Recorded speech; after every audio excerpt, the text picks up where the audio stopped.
Welcome back. Today's going to be a little bit different. I'm going to talk to you about how to break limits. This is probably the most valuable failure lesson that I've ever learned in my life. And I can't wait to tell you this story about how it got started for me. Now, before I get into that, we're going to do little things a little bit different. If you will, I want to thank everyone for supporting and getting this channel and getting this podcast and everything else growing the way that it is. So, and let's continue to do that. It's been an absolute joy in my life to be able to do these things. So if you will, to support this, please go ahead and subscribe, follow, and share this, if you will, if this story helps you out. So with that under the way, it all started back in high school. Now, I won't tell you my age or anything like that. It's kind of irrelevant based upon the story and the subject, but I'm not ashamed of it. It's because I learned this lesson back when I was 18. So before the days of Google, there was a cross-country meet, and we had to travel, quite a distance to get to this meet. It was a 5K, which is 3.1 miles for those of you that aren't, avid runners. So 3.1 miles, and we had to go to this Danville, Virginia road race. And I remember getting on the bus that morning about 5 o'clock in the morning to make this trip, to make this race. And the whole time I got on the bus, someone said, "Hey, John Hinton's going to be there." So this, like I said, this is before the days of Google, and my ignorance level was at an all-time high, and I had no idea who he was, nor did I ask. But it upset me that someone else's name would be mentioned on my bus. It upset me. It infuriated me to the point that I was focused and was wanting to prove myself against the unknown person. So for however long we were driving and we were making our way to this actual event, I kept hearing that name, John Hinton. And it just, every time I heard his name, it was like a screw that just got turned a little bit tighter, just a little tighter. And so when we finally showed up, I stepped off the bus with intent of finding this person. And it hadn't occurred to me, and like I said, in all of my glorious ignorance, it hadn't occurred to me that I have no idea what this guy looks like, where's he from, anything about the man other than his name. I have no idea. And I get off the bus and there's like 1,500 people walking around. And because I am a tedious person and probably had anger issues, I'm still looking for this person, not knowing even if I walked across them, what I would say or what it would look like or anything. I have no idea. But I'm focused on finding this one person in this crowd of like 1,500 people. We walk around for about 45 minutes and I almost forget about him. Almost. When it's time to start the race, we walk the course and everything just to see where it is. And it's a road race.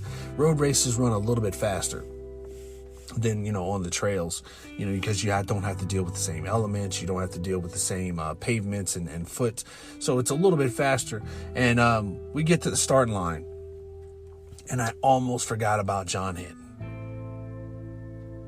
We get to the starting line and the race starter, the guy with the pistol, and I don't know his official title or name, but he gets up to the line and he says, "If anybody can run this race in under 20 minutes, take a step forward from the crowd." Because there's so many people that's in this race, he wanted to take a step forward from the crowd. At the time, I was running around 18 minutes or something like that. So I take a step forward. And he says, "If anybody can run in 19, take a step forward." Okay, so I take a step forward. If anybody can run 17 and under, take a step forward. I know that it's a road race, and I know that it's going to be crowded. So I take a step forward just to kind of give me a little bit of that comfort room, because I have a long stride, and I was like 6 foot, and I wanted to make sure that my feet didn't get tripped up. And because if you go down in one of those kind of races and you got 1,500 people behind you, chances are you're going to get trampled. Chances are, you fall on something, somebody's going to step on you. And I just didn't want that and ruin it. And when he says that, he then says, "Will John Hinton please come to the front?" And immediately, everything that I felt from 5:30 that morning till just now came right back to me. I was fueled with the same kind of anger and hatred, and I was fueled. So upset at this man I've never met before, who probably didn't know I existed. But now I knew what he looked like. And I was laser focused on the back of his head. You ever caught tunnel vision where you couldn't see anything else but the thing in front of you? That's exactly where I was. And the gun goes off, pow! And I am running for this guy. I know it's a race, but let me say that again. I'm running for this guy. I did not even pay attention to the other 1,499 people. I am focused on this one gentleman. And I can remember the back of his neck 20-something years later. I can remember the back of his haircut. I can remember he had a fade. I was running on him, and I was so focused on the back of his head, I had no idea how tall he was, no idea what he looked like, but just the back of his head. I was laser focused. I got to the point that we were running, and every step he took, I tried to make sure that my foot hit right up underneath his so he could hear my footsteps. I tried to make sure that I breathed hard enough that my breath would graze his shoulder. And I remember him kind of looking over his shoulder to see who was there. And I said, "Yep, I'm here, and I'm going to be here all night." That's how focused I was on beating this person and proving to this person, and how dare he have his name mentioned on my bus, which he had absolutely no control over. He had no idea who I was. And I remember going around that corner and just every step of the way we were going through downtown. I had no idea. I was not focused on anything else but this guy's head. And after a while, I heard a familiar voice. And this familiar voice said something to me, and it pulled me out of my mode for a second, to where I lost focus on the back of his head. And that voice said to me, it was my track coach, and he says, "I don't know what you're doing." And he called out my mile time.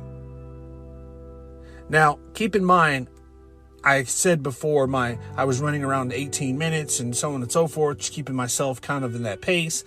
And we had a gentleman on our team that was legitimately faster than me, but I did not think that he was not in front of me. I did not think about that. I didn't think about where I was. I didn't think about what I was doing. I just focused on the back of his head.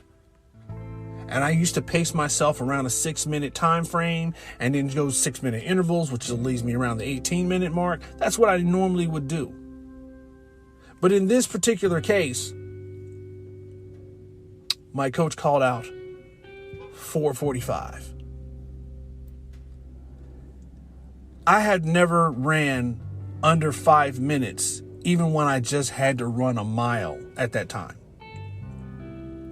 And I still have 2.1 left to go.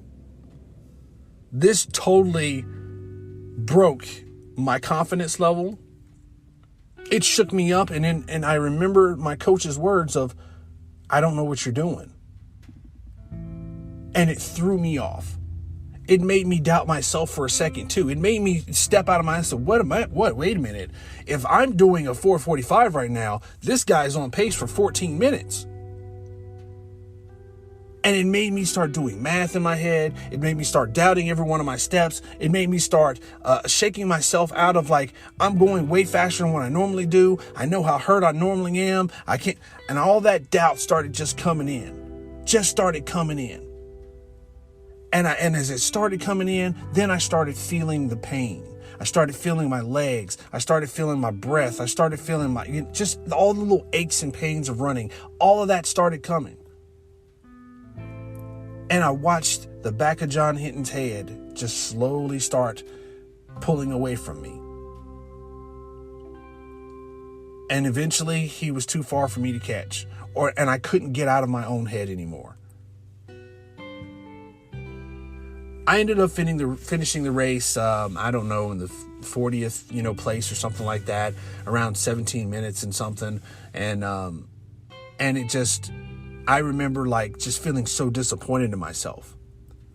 And I thought to myself, well, I gave my all. I don't know what happened to me.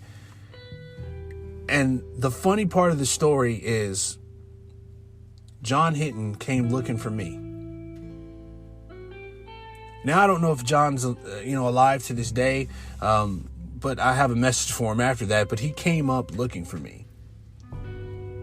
And he found me sitting down, drinking water, stretching my legs. And he said, "Hey, man, what happened to you?" In a laughing, joking, playing kind of way. He had that kind of moment. And I'll never forget this because it was the first time that I've ever seen him up front. I ever got to see his face. I ever got to see what he actually looked like. And I remember the front of his jersey.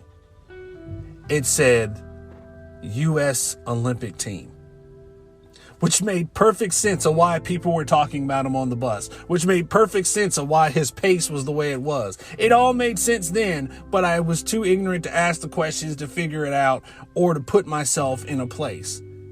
I didn't set my own limits and barriers. I just challenged myself and went forward. And that was one of the most valuable lessons that I ever had, and the valuable failures that I've ever had. Because if nobody told me what I could do, I would have never done it. Does that make sense? That I challenged myself beyond my means. And until someone talked me out of it, I was succeeding. I was an 18-year-old kid competing with an Olympic runner.